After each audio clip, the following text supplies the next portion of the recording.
This is John for Global Traveler. This morning I have the pleasure of talking travel and sports with radio legend Dan McNeil. How are you, Danny Mac? I'm outstanding, John. Good to be with you today. Thanks for the time. Man, I am so excited. There's so much to talk about. I'm going to try to squeeze it all in. I know that you envisioned your career. You knew what you wanted to do when you were a really young guy. You had a bit of a troubled home life, though. How did you have the courage? How did you have the wisdom? How did you have the strength to plow through and go right for it? You know what?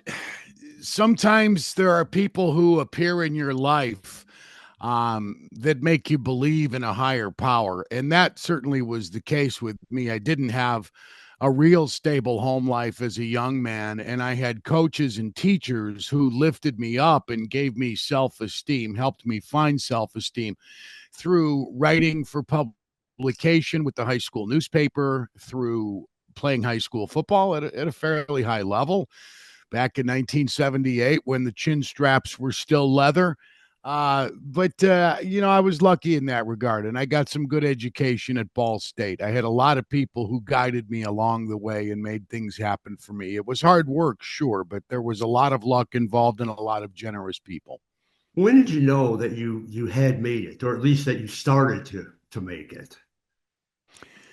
It was mid-June of 1996. I'm sorry I don't have the date committed to memory. If I had Close the if enough. I had the NBA Finals from '96 in front of me when the Bulls were in Seattle, I could tell you which night.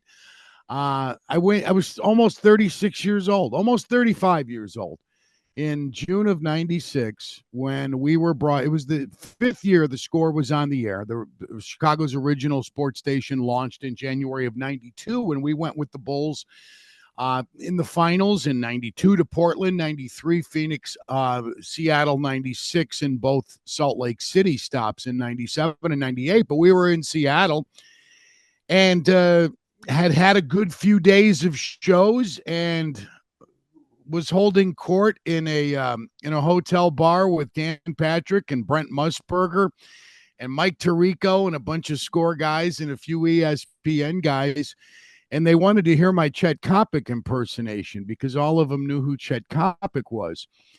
And I let him have my best Kopic when he thought he had Barry Sanders on the phone, and I had booked Byron Sanders, the brother of Barry Sanders, and he introduced him as though he had the Heisman Trophy winner on.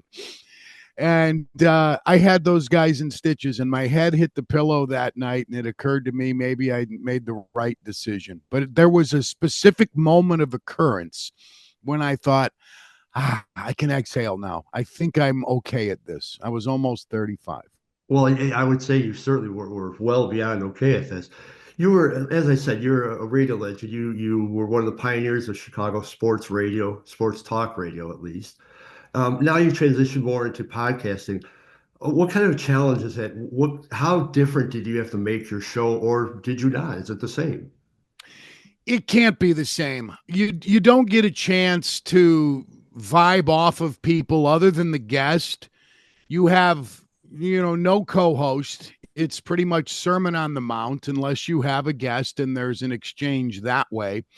You don't have the luxury of using movies and music drops as creatively as you can in terrestrial radio. And that's been tough on me because I believe in all the bells and whistles of the craft. And that's what makes it great when you can create theater of the mind, and music certainly creates mood. And the internet has some very weird rules and regulations on using music on the internet, so you're prohibited from doing everything you'd like to do. And the visual part of it has taken some adjusting. I think you get a lot more warmth from the guest. There is more connective tissue when you actually can see each other when you're having a conversation, but it's intrusive. A radio studio should be the Wizard of Oz. You should be the man behind the curtain, and you should be heard and never seen. That's what I always have believed, and I always will, man. But you went through in your radio career, you went through a few different partners. Was it difficult to transition from one to the next, or were you still the same guy, still the same show, and it's just business as usual? It can't be the same show, but it does take some time to navigate your way through what's going to be different about it. And yeah, you're right. I was the most polygamous host in talk radio in Chicago. And the longest partnerships I had were 8 years, twice, once with Terry Boers, the original Scores lineup. Terry and I did afternoons, and then the Mac Yurko and Harry show on ESPN 1000. So those were 8-year partnerships, but I also partnered with Matt Spiegel for 5 years, with Pete McMurray for 16 months, with Dan Jiggets for 14 months, with Danny Parkins for 2.5 years. So, and then I was Chet Kopic's way back in the beginning. I was Chet Kopic's producer / sidekick. So yeah, it kids, what keeps me fresh though, I couldn't have the same partnership when you can predict what your co-host or co-hosts are going to say every time you present a topic. Then maybe it's time to freshen the backdrop a little bit and change. I always enjoyed keeping my feet moving. It's what helped me stay creatively recharged. I like that. That's an interesting take. When I met you last week, we were at Double Ready's. You were signing copies of your book. We're definitely going to get to your book. You had talked about a few cities during your travels. Obviously, you've traveled a lot of places for sports. What were some of your favorite cities, either the arenas itself or the city itself? Green Bay, Wisconsin has the best football environment in America, whether it's college or pro. It's not a worldly city, population of 100,000. As far as stadia go, how about that? The plural of stadium is stadia. Not bad Very for a Ball nice. State kid, huh? I was there the day they taught grammar and linguistics. Tampa is a great stadium. I love. I think it's still called Raymond James Stadium. You need a scorecard every year based on sponsorship changes with stadia. I love Tampa. As far as cities go, man, Seattle is an underrated American city. Everybody knows about San Francisco, and San Francisco is nice, but give me Seattle. Give me Baltimore. That's a sneaky, cool city, and there's no stops on the NFL tour in South Carolina. But I believe dollar for dollar, the best vacation spot in the country if you enjoy golf and if you enjoy Southeast cuisine, Charleston, South Carolina. Ooh, interesting. Were you able to go to every NFL city or not? Not yet. No, I have not been to all of them. I've never seen a game in Tennessee, college or pro or high school for that matter. I've never seen the Washington Redskins or the Washington football team or the Washington Commanders play at home, and they don't play in the nation's capital. Haven't been to Cleveland, interestingly enough. Oh, You'd think that over the years, whether it was with the Bears and Browns, they don't play often, but or the Sox and Indians, you'd think I would have been there a time or two, but I've yet to set foot in the 216. I need to change that and go to the Rock and Roll Hall of Fame, see the flats, and then go home. well, you still got plenty of time. You can hit that. Cleveland's 5 hour drive. You're there. Boom. Yes, there's nothing to it. And Canton, Ohio is nearby. I can go rub the bust of Steve McMichael. Who doesn't want to do that, man? Absolutely. What are the one or two things that Danny Mac must bring on any trip, whether it's work or pleasure? Must bring. Wow. In an era gone by, I would say contraband, but that's that's I think if I'm traveling in an automobile, I have to have the hard drive that includes the music of the Allman Brothers. If I'm traveling in the air, I have to have a really good book, and rock and roll biographies are my favorite read. When I get away from sports and travel for social reasons to clear the head, I love reading about classic rock stars, and the more sordid the details, the better. The Doors, they make for a very Oh yeah. good biographical band because they were so messed up, and I've enjoyed every book I've read on them. Well, you just beat me to my next question, so we'll move beyond that. But if we're talking about good books, then we certainly have to talk about I Bear Witness. Tell us about I Bear Witness. I've actually read this. I saw you on what, Thursday, was it? Today's Last Monday when the Bears lost their eighth straight to the Yes. Vikings. Yeah. Oh, yes. Oh, that's right. So it's a week. So in a week, I've read this book. Fantastic, man. Love this book. I'll get to my thoughts in a minute, but tell everybody about the book. Thank you for the compliments. It basically starts in 1985. It's 40 years of covering the Bears. My radio journey started in 85. Luckily, at the Bears flagship station, WGN AM 720 had just reacquired the rights. Wayne Larrivee was in his first year in the booth. And oh, by the way, the Bears had a pretty good season in 85. And I didn't get too inside at that time. I was a grunt. I was shagging Diet Cokes and chicken sandwiches for Chuck Swirsky. So, editing the tape and booking guests and helping with commercial logs and doing, indecorous tasks of an intern. And then I wrote for the Hammond Times and started covering playoff games and got close to them in the late 80s at the Loop, especially that 80s group. And they were so interesting and so dynamic and colorful and polarizing after the fact. When it all blew up, fingers continued to be pointed, and they still are today. Surprising to me in my research and interviews I did for I Bear Witness was the level of contempt that remains, especially from the guys on the defensive side of the ball for Mike Ditka. And it even includes, to a degree, McMichael, who is a Ditka disciple, but he also recognized that Buddy Ryan had more of a positive influence. And I think a lot of those 85 Bears would have loved to have seen Ditka hit the road and Buddy Ryan retain. But there's been so many interesting stories and so many great individual players, Peyton and Hampton and Covert and Singletary and Dent and McMichael. And those are just the Hall of Famers. And then you move on to Brian Urlacher and in more recent years, the Kolomac experience of 2018, which came and went pretty quickly, but for one glorious year, we thought they had something, even though they had Mitch Trubisky at quarterback. So it's basically it's a 304-page talk show. It's supposed to read like a column, lots of opinions, lots of documentation, and there is some new reporting in this too. I talked to Mike Holmgren about how the Packers prepared for free agency in the early 90s, how they got Reggie White to Green Bay, and some new stuff surfaced on that, as well as new things that surfaced on how the Bears got screwed on their championship rings in 85, how Michael McCaskey lessened their prize, and they received those rings at a converted Holiday Inn in the northern suburbs on the coldest day of 86, 1 year after the Niners were in Honolulu enjoying their championship at Waikiki Beach. I started to say this one of many things actually that I liked about the book. First of all, I was 21 the day the Bears won the Super Bowl, so that from what I was told, it was a great game. But so your book is really my history with the Bears too. Like that was my years of following the Bears.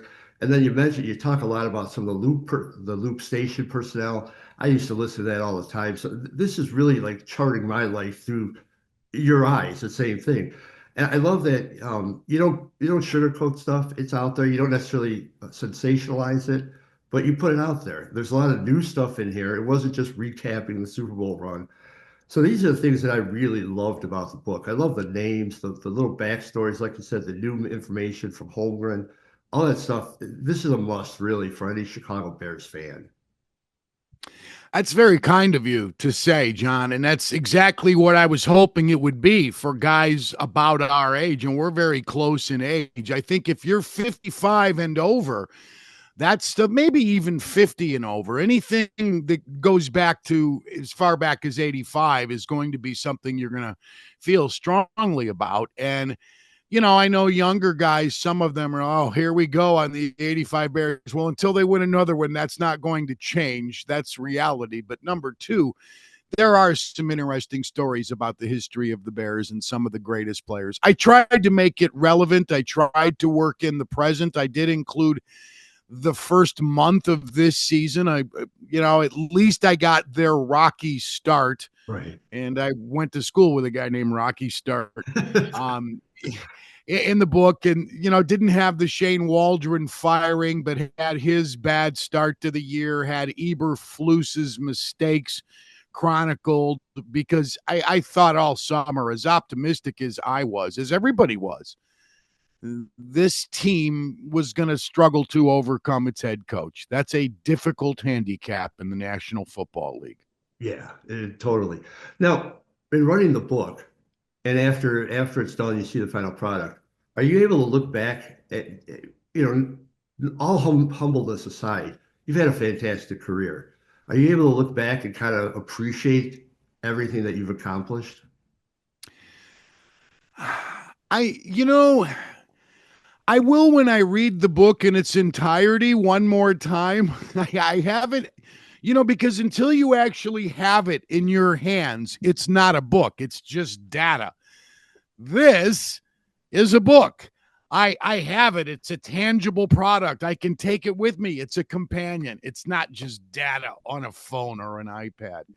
And I do want to sit down over the holidays and read it from cover to cover, just as a fan, to see if I can capture some of that emotion you're talking about. I did find it to be interesting in rehashing so much of this and visiting with others. I had my sports fandom from, through the eyes of a teenager resurrected. I had moments where I got emotional when describing Walter Payton in his final 18 months, and a little hiccup I had with Walter shortly before his death, how much that cut at me that we never got a chance to resolve it completely.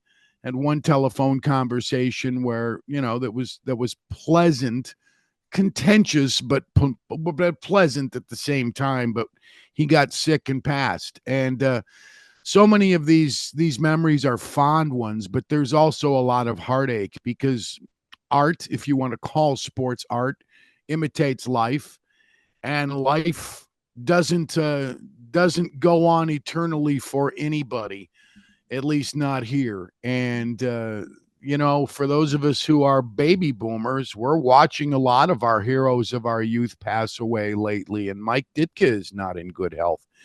McMichael doesn't have long.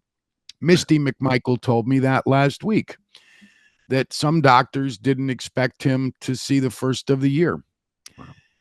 So when you reflect on that, and from my standpoint, getting a chance to know some of these guys and actually have what legitimately could be described in a dozen or so cases friendships with some of those players, it gives you some perspective, and it causes gratitude, but it also reminds you that in life, Coach, there is sorrow, and that's certainly the case here.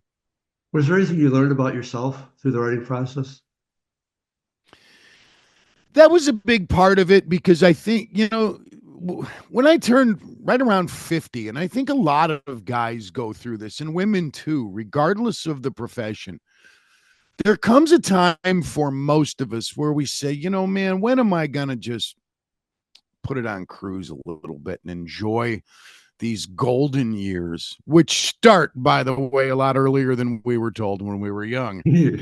And I lost interest in sports that didn't include that oblong leather object right around there. Fortunately for me, I had the Blackhawks to sustain my fandom, and that was a big thing in 2010 through 2015 and a little beyond that after they stopped winning cups. But having resurrected a little bit of a renaissance with being a fan was something I learned about. I didn't know I had that left in me. That was really something worth celebrating, because it was, it got to the point where when going to work is something you don't look forward to, and you do what I did for all those years, something's wrong.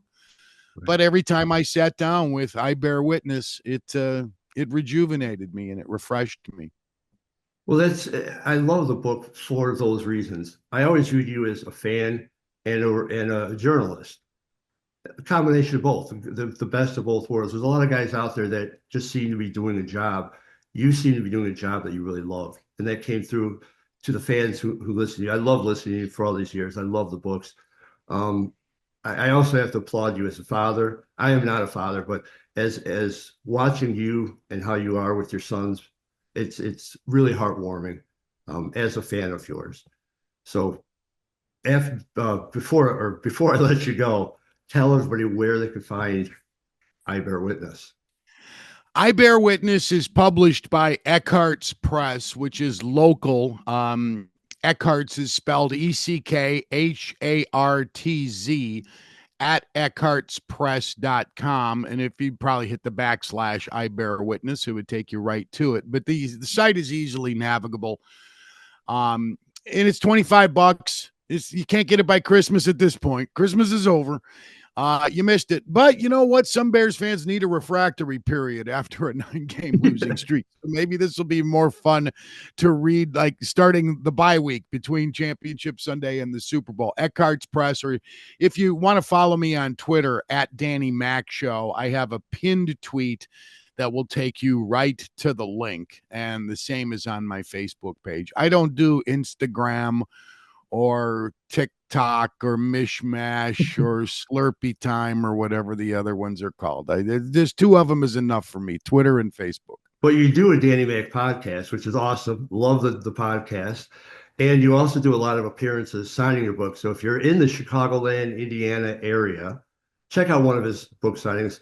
You got a couple more Bears games. Maybe you're doing it for that. I know I know you do a few other signings, not necessarily Bears games, but check this guy out, check his book out, check the podcast out.